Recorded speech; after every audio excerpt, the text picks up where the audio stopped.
Study IQ IAS, आपका selection हमारा mission. दोस्तों, क्या आप जानते हैं कि आज भारत में प्राइवेट स्कूल में पढ़ने वाले एक बच्चे की पूरी स्कूलिंग पर लगभग 30 लाख रुपीस खर्च हो जाते हैं।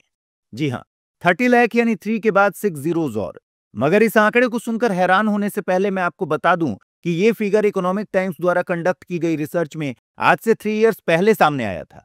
लेकिन स्कूल एजुकेशन के फील्ड में इन्फ्लेशन रेट यानी महंगाई दर नॉर्मल इन्फ्लेशन रेट से डबल है, यानी ऑलमोस्ट 11 to 12%। इसका मतलब ये हुआ कि इन 3 सालों में ही एक बच्चे के केजी से लेकर 12th तक की पढ़ाई का ये खर्च 30 लाख से बढ़कर 2025 आते आते 40 to 43 लाख हो चुका होगा।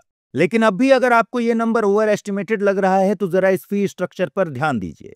हाल ही में एक पेरेंट ऋषभ जैन ने ये तस्वीर सोशल मीडिया प्लेटफॉर्म एक्स पर अपलोड की, जहां उन्होंने बताया कि फर्स्ट क्लास में एडमिशन लेने वाली उनकी बेटी की स्कूल फीस ही 2.53 लाख है, जिसमें यदि 40,000 रुपीज की एडमिशन फीस और 1,08,000 की बस फीस के साथ साथ बाकी चीजें भी जोड़ दें तो उनकी बेटी की 1 साल की टोटल स्कूल फीस ही 4.27 लाख हो जाती है।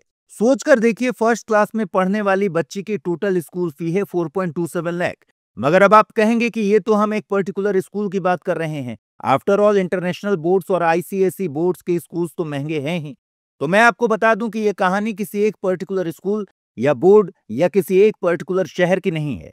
यहां तक कि ministry of statistics and programme implementation द्वारा 2019 में रिलीज किए गए 75th नेशनल सैंपल सर्वे में भी ये बात स्पष्ट होती है कि देश में एजुकेशनल एक्सपेंडिचर को लेकर गवर्नमेंट स्कूल्स और प्राइवेट अनएडेड इंस्टीट्यूशंस के बीच डिस्पैरिटी बढ़ती जा रही है, जहां स्कूलिंग के डिफरेंट लेवल्स में ये गैप और भी ज्यादा वाइड होते जाता है। दोस्तों, अगर आप यूपीएससी एस्पिरेंट हैं तो आपके लिए गेम चेंजिंग अपॉर्चुनिटी है स्टडी IQ का नया संपूर्ण बैच।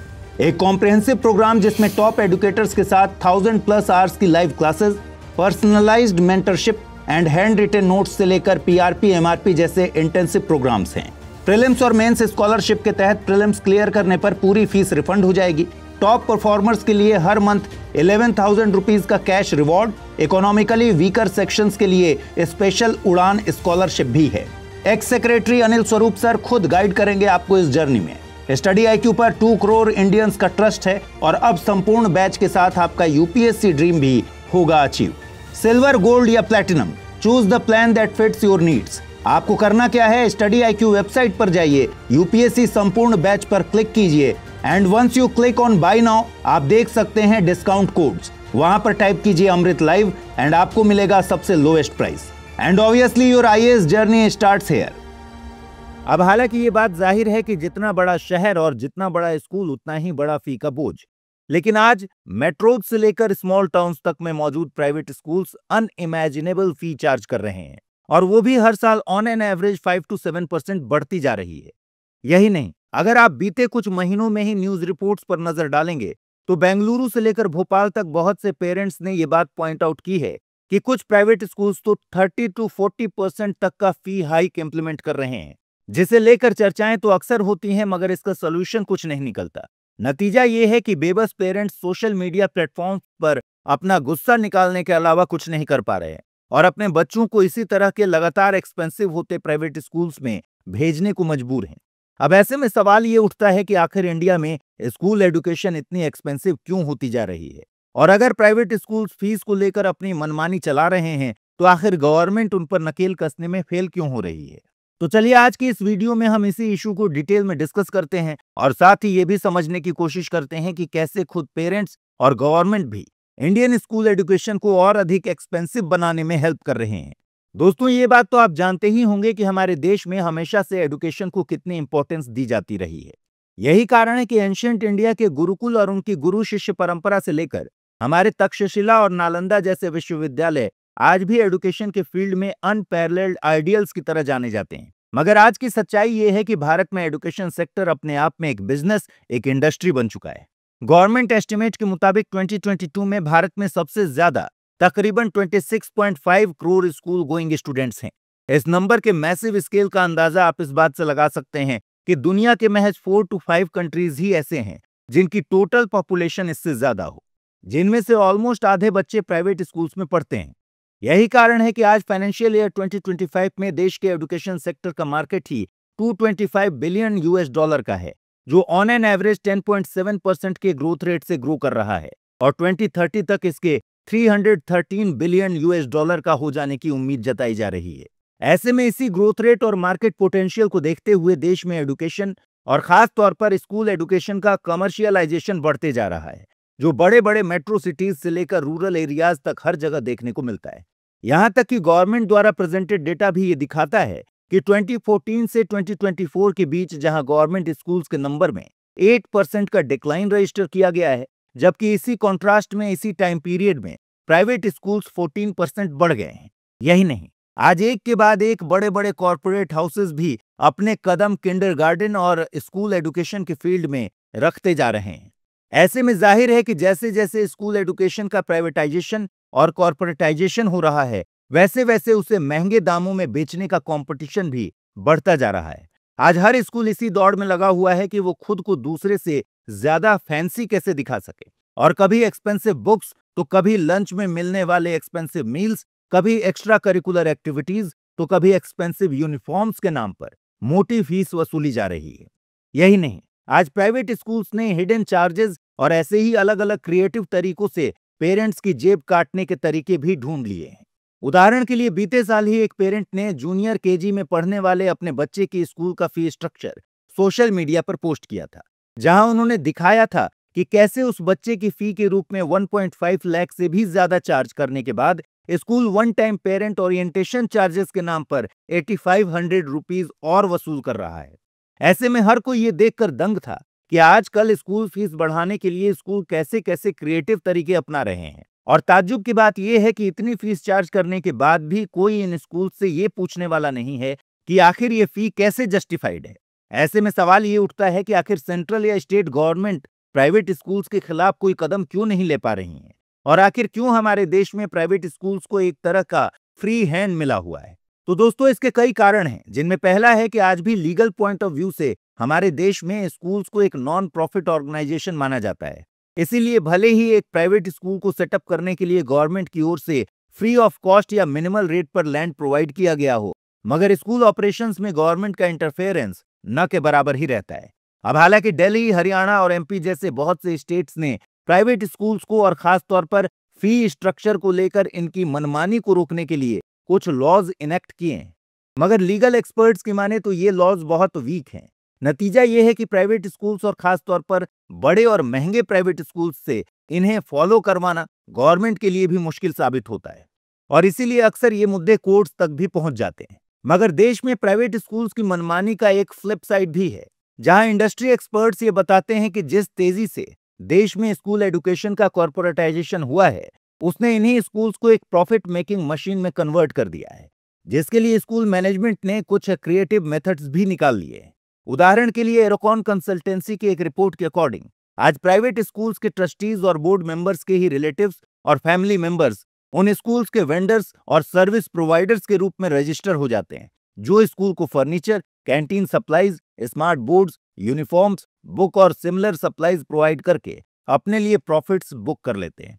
आफ्टर ऑल, आपको याद होगा कि एक समय में बहुत से प्राइवेट स्कूल्स ऑलमोस्ट हर साल अपनी यूनिफॉर्म और बुक्स को चेंज कर दिया करते थे, जिसे देखते हुए बहुत सी स्टेट गवर्नमेंट्स को इसे रोकने के लिए रूल्स तक बनाने पड़ गए थे। यही नहीं, बहुत सी मीडिया रिपोर्ट्स ये भी दावा करती हैं कि ऐसे रेकलेस प्राइवेट स्कूल्स के अगेंस्ट रेस्पेक्टिव स्टेट गवर्नमेंट्स कोई स्ट्रॉन्ग स्टेप इसलिए भी नहीं ले पाती क्योंकि बहुत से स्कूल बिजनेसेस में तो पॉलिटिशियंस खुद डायरेक्टली इन्वॉल्व हैं। ऐसे में स्कूल मैनेजमेंट से रिलेटेड स्ट्रॉन्ग रूल्स या रिफॉर्म्स इंप्लीमेंट करके वो खुद अपना नुकसान क्यों करना चाहेंगे। मगर इन फैक्टर्स को कंसीडर करने के बाद भी सारा ब्लेम देश के प्राइवेट स्कूलिंग स्ट्रक्चर पर ही डाला नहीं जा सकता, क्योंकि अगर भारत में स्कूल एजुकेशन एक्सपेंसिव हो रही है तो इसके लिए हम और हमारी सरकार भी बराबर के जिम्मेदार हैं। अब आप कहेंगे कि वो कैसे, तो आइए पहले इसका एक पर्सपेक्टिव जान लेते हैं। दोस्तों, इकोनॉमिक्स का एक बेसिक प्रिंसिपल है कि जिस चीज की डिमांड जितनी ज्यादा होगी, मार्केट में उसके प्राइस अपने आप बढ़ते जाएंगे। आफ्टर ऑल, अगर बायर उस चीज को खरीदने के लिए मुंह मांगी कीमत देने को तैयार है तो फिर उसके दाम आसमान क्यों न छुएं। अब आप हर साल रिलीज होने वाले एप्पल प्रोडक्ट्स का ही एग्जांपल ले लीजिए। आज इंडियन मार्केट में इनकी एस्पिरेशनल वैल्यू इतनी ज्यादा है कि हर साल भारत के लाखों करोड़ों लोग लोन लेकर भी आईफोन्स और एप्पल वॉच जैसे प्रोडक्ट्स खरीद लेना चाहते हैं, फिर भले ही इनके हाई प्राइसेस जस्टिफाइड न हो। और ये सब तब जब दूसरे कंपनीज के मोर और लेस सिमिलर प्रोडक्ट्स मार्केट में कम दामों पर अवेलेबल हैं। यही नहीं, मीडिया रिपोर्ट्स और टेक्नोलॉजी एक्सपर्ट्स बार बार ये बात पॉइंट आउट करते हैं कि एप्पल के इन प्रोडक्ट्स को मैन्युफैक्चर करने में इसके प्राइस टैग का आधा अमाउंट भी खर्च नहीं होता, और ना ही इनमें हर साल कोई ऐसा इनोवेशन लाया जाता है कि हर साल इन्हें अपग्रेड किया जाए, मगर इसके बाद भी इनकी high demand is equal to high price tag. Similar example आपने हाल ही में भारत में ऑर्गेनाइज हुए दिलजीत दोसांझ और कोल्डप्ले के कॉन्सर्ट में भी देखा होगा, जिनके हाई डिमांड और हाई एस्पिरेशनल वैल्यू की वजह से इनके कॉन्सर्ट के प्राइसेस लाखों में गए, जिन्हें अटेंड करके ज्यादातर लोग सोशल मीडिया पर बस यही फ्लॉन्ट करना चाहते थे कि देखो मैं कहां हूं। इसी तरह आज प्राइवेट स्कूल एजुकेशन पर भी एक एस्पिरेशनल प्राइस टैग लग चुका है, जहां हर पेरेंट अपने बच्चे को शहर के बड़े से बड़े स्कूल में भेजना चाहता है, और इसी जिद में बड़े और अच्छे स्कूल का मतलब ही यही बन गया है कि वो स्कूल सबसे महंगा हो।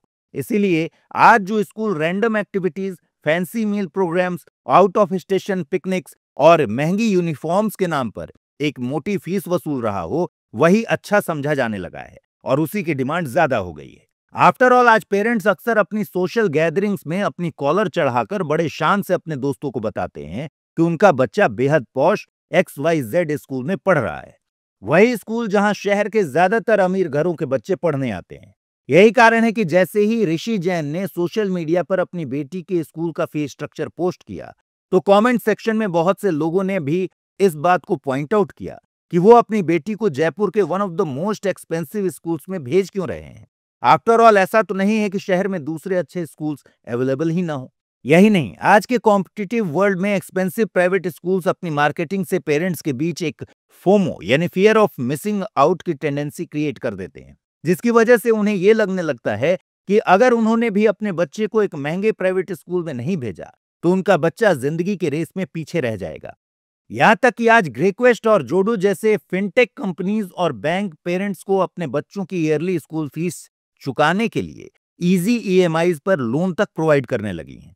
मगर महंगे प्राइवेट स्कूल्स के टुवर्ड्स हमारा यही ऑब्सेशन इन स्कूल्स के फीस स्ट्रक्चर को पंप करने का काम कर रहा है। आफ्टर ऑल जब स्कूल का महंगा होना ही उसका USP यानी यूनिक सेलिंग पॉइंट बन जाए, तो कोई भी स्कूल एडमिनिस्ट्रेशन इसे कम करने के बारे में विचार क्यों करेगा। मगर इस पूरी कहानी का एक फ्लिप साइड भी है। आफ्टर ऑल इस समस्या के लिए पेरेंट्स को ब्लेम करना वैसा ही है जैसे किसी क्राइम के लिए विक्टिम को ब्लेम करना। आफ्टर ऑल हर पेरेंट यही चाहता है कि आज एक अल्ट्रा कॉम्पिटिटिव वर्ल्ड में उसके बच्चे को best of the best education मिले, और इसीलिए वो हर कीमत चुकाने के लिए भी तैयार हो जाता है। मगर यहाँ एक सवाल सरकार से पूछा जाना चाहिए कि आखिर वो क्वालिटी एजुकेशन जैसे फंडामेंटल और यूनिवर्सल नीड को इंश्योर क्यों नहीं कर पा रही, क्योंकि अगर वो ऐसा कर रही होती तो देश में कुकुरमुत्ते की गति से बढ़ रहे प्राइवेट स्कूल्स की कोई जरूरत ही नहीं थी। अब देखिए ना, अभी कुछ हफ्तों में ही हम सब अपना इनकम टैक्स रिटर्न फाइल कर रहे होंगे, जिसमें हर टैक्स पेयर को 4% का surcharge health and education cess के नाम से पे करना होगा। लेकिन भारत में गवर्नमेंट स्कूल एजुकेशन और स्कूल इंफ्रास्ट्रक्चर की स्थिति कैसी है, ये बात किसी से छिपी नहीं है। अब आप इसी साल जनवरी में रिलीज हुए UDISE प्लस यानी unified district information system for education की रिपोर्ट देख लीजिए, जो बताती है कि देश के 1 लाख से ज्यादा गवर्नमेंट स्कूल्स में फंक्शनल इलेक्ट्रिसिटी भी नहीं है। अब जब इलेक्ट्रिसिटी नहीं है तो फिर कंप्यूटर लिटरेसी की तो बात करना भी बेमानी है। यही कारण है कि देश के महज 43.5% गवर्नमेंट स्कूल्स में बच्चों को सिखाने के लिए कंप्यूटर मौजूद है, जबकि ऑलमोस्ट 71% प्राइवेट और अनएडेड स्कूल्स में कंप्यूटर एजुकेशन प्रोवाइड की जाती है। ऐसे में ये गवर्नमेंट वर्सेस प्राइवेट स्कूल्स के स्टूडेंट्स के बीच एक क्लियर डिजिटल डिवाइड खड़ा कर देता है। सिमिलरली 46,000 गवर्नमेंट स्कूल्स बिना फंक्शनिंग टॉयलेट के और 13,000 गवर्नमेंट स्कूल्स बिना ड्रिंकिंग वाटर फैसिलिटीज के ही चलाए जा रहे हैं। इसी तरह अगर हम गवर्नमेंट स्कूल्स की क्वालिटी ऑफ एजुकेशन की बात करें तो recently released annual status of education report 2024 rural ये बताती है कि रूरल एरियाज के गवर्नमेंट स्कूल्स में पढ़ने वाले बच्चों की पढ़ाई का स्तर बहुत बुरा है, जहां क्लास 3 में पढ़ने वाले महज 23% और क्लास 5 में पढ़ने वाले महज 44.8% बच्चे ही क्लास 2 में पढ़ाए जाने वाले लेवल की रीडिंग कर पाते हैं। यही नहीं, क्लास 8 में पढ़ने वाले बच्चों में से भी महज 45.8% बच्चे ही बेसिक मैथमेटिकल कैलकुलेशंस कर पाते हैं। यहां तक कि देश में आज भी 1.2 lakh one teacher government schools हैं, यानी ऐसे स्कूल्स जहां बस एक ही टीचर सारे सब्जेक्ट्स को पढ़ाता है। जबकि आज के कॉम्पिटिटिव वर्ल्ड में हर पेरेंट्स यही चाहते हैं कि उनके बच्चे अपनी लैंग्वेज के साथ साथ इंग्लिश भी सीखें, एक्स्ट्रा करिकुलर एक्टिविटीज भी करें और एक ओवरऑल पर्सनालिटी भी बिल्ड करें।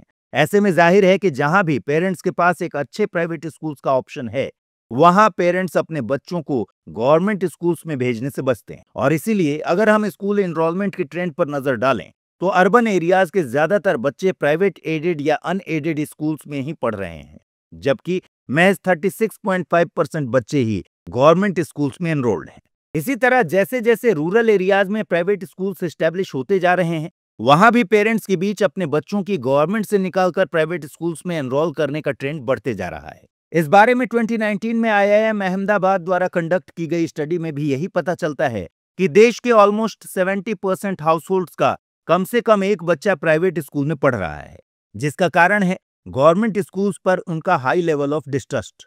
फिर चाहे इसके लिए उन्हें फूड और एंटरटेनमेंट पर होने वाले एक्सपेंसेस को कट करना पड़े या इवन लोन लेना पड़े। यही कारण है कि प्राइवेट और गवर्नमेंट स्कूल्स में एनरोलमेंट का ये कॉन्ट्रास्ट हर गुजरते साल के साथ और भी ज्यादा गंभीर होता जा रहा है, जिसके बारे में एजुकेशन मिनिस्ट्री की ही UIDSE प्लस रिपोर्ट ये बताती है कि 2023-24 में ही गवर्नमेंट स्कूल्स में होने वाले एनरोलमेंट्स में 87 लाख का डिक्लाइन देखा गया, जबकि सेम पीरियड में प्राइवेट स्कूल्स का एनरोलमेंट 60 लाख से बढ़ा है। यानी कुल मिलाकर यह कहा जा सकता है कि आज भारत में प्राइवेट स्कूल्स की जो मनमानी बढ़ रही है, उसके लिए बहुत हद तक भारत का poor public schools education system जिम्मेदार है। क्योंकि अगर सेंट्रल और स्टेट गवर्नमेंट्स पब्लिक को क्वालिटी स्कूल एजुकेशन प्रोवाइड कर पाती तो फिर कोई भी परिवार इतना खर्च करके प्राइवेट स्कूल्स का रुख क्यों करता। ऐसे में हम देख सकते हैं कि जब तक इंडिया अपने पूरे एजुकेशन सिस्टम में एक स्ट्रक्चरल चेंज नहीं लाएगा, तब तक ये स्थिति ज्यों की त्यों बनी रहेगी। स्ट्रक्चरल चेंजेस जैसे भारत को एजुकेशन के होने वाले बजट एक्सपेंडिचर को करंट 4 to 4.6% से बढ़ाकर कम से कम 6% करना होगा, जैसा कि यूनेस्को का एजुकेशन 2030 फ्रेमवर्क रिकमेंड करता है। इसी तरह भारत को अपने टीचर्स ट्रेनिंग प्रोग्राम्स और उनके रिक्रूटमेंट प्रोसेस को भी एक रिवोल्यूशनरी अपग्रेड देने की जरूरत है। आफ्टर ऑल ये बात किसी से नहीं छिपी कि भारत के बहुत से राज्यों में गवर्नमेंट टीचर्स के रिक्रूटमेंट की प्रोसेस ही बीते कई दशकों से सवालों के घेरे में है।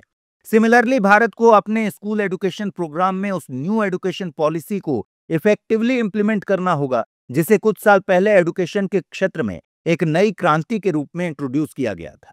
क्योंकि जब तक ऐसे चेंजेस नहीं आएंगे, पेरेंट्स को अपने बच्चों के फ्यूचर और भारत को अपने यूथ के डेमोग्राफिक डिविडेंड के फाउंडेशन को बिल्ड करने के लिए हर साल एक्सपेंसिव होते प्राइवेट स्कूल्स पर ही डिपेंडेंट रहना पड़ेगा। हालांकि कुछ एक्सपर्ट्स का मानना है कि बच्चों को उनके नीड्स के अकॉर्डिंग पर्सनलाइज्ड अटेंशन देने के साथ साथ क्वालिटी एजुकेशन प्रोवाइड करने के लिए होम स्कूलिंग भी एक अच्छा ऑल्टरनेटिव साबित हो सकता है। लेकिन इसके भी अपने अलग चैलेंजेस हैं, मगर ये देश के एडटेक सेक्टर के लिए भी अच्छी अपॉर्चुनिटी है, जहां यदि वो खुद को इस दिशा में इवॉल्व करें तो स्कूल एजुकेशन से related online quality content provide किया जा सकता है। लेकिन भारत में इस ट्रेंड को मैच्योर होने में अभी काफी वक्त लगेगा। ऐसे में तब तक ये देखना दिलचस्प होगा कि क्या भारत समय रहते प्राइवेट स्कूल्स की मनमानी पर नकेल कस पाता है या नहीं। तो दोस्तों, ये था आज का हमारा डिस्कशन, मगर आप हमें कमेंट सेक्शन में ये बात जरूर बताइएगा कि क्या इंडियन पेरेंट्स का प्राइवेट स्कूल्स के टुवर्ड्स ये ऑब्सेशन जस्टिफाइड है। स्टडी IQ IAS, आपका सिलेक्शन हमारा मिशन।